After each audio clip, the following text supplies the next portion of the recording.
आता जे परिस्थिती आली आहे या परिस्थितीत सिलेंडरला तर बाबा सोन्याचीच किंमत आली. लागला ना बा मग आपला सिलेंडरले नंबर.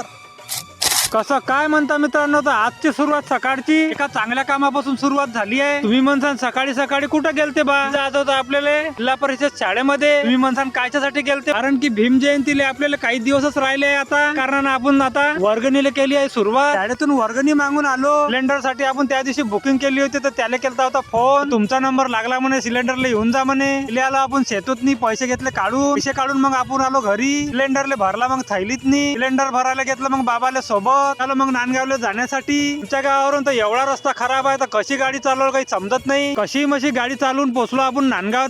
तर इंडियन गॅसच्या ऑफिसवर काही एवढी गर्दी होती नाही. पटापट पुस्तक देऊन दिलं, बुकिंग झालं आहे म्हटलं, पैसे पण पटापट देऊन दिले. त्यानंतर तिकडं सिलेंडरची गाडी अगोदरच आली होती. पुस्तक घेतलं, पैसे देऊन दिले, गेलो मग आपण गाडीपाशी. त्या गाडीवाल्याला दाखवलं मग गॅसचं पुस्तक, नाव लिहून घेतलं. पटापट मग सिलेंडर भेटला आपल्याला. सिलेंडर घेतलं, आलो मग पेट्रोल पंपावर. पटापट अर्धा लिटर पेट्रोल टाकून घेतलं, निघालो मग घराकडे जाण्यासाठी.